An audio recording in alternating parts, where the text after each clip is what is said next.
So let's back up again and think about this continuity equation. It's a very important result. I'm going to write down, it says that Q1 is equal to Q2 anywhere in the tube.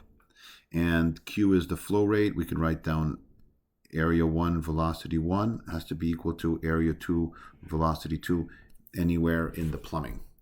And we realize that if area 2 becomes smaller, what happens to velocity? Okay, so if area 2 is smaller than area 1, if the cross-sectional area of your tube becomes narrow, what happens to velocity? So you know this situation. You've been there, I think, often. Imagine it's summertime, you're in the backyard, you've got a hose, a water hose, and your brother, sister, grandmother, mother, whatever, father is playing in the backyard. You see them, they don't see you. You pull out your hose. What are you going to do? You're going to pull out the hose, you're going to crank up the water, and you're going to show the hose at them. And what's going to happen is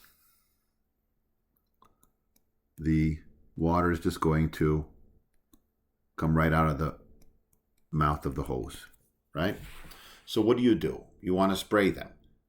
So what are you going to do to try to get that water over to them?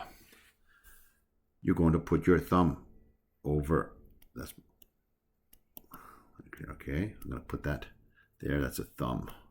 Let's put a little bit of there, okay? So your thumb, you're going to put your thumb over, and what's going to happen to that water? Is it going to come out the same? No, it's going to shoot out very quickly. Da-da. So even when you were, 5 years old, you knew that when you narrow the constriction, you increase the velocity. So you should never forget that rule, okay? And that's the continuity equation.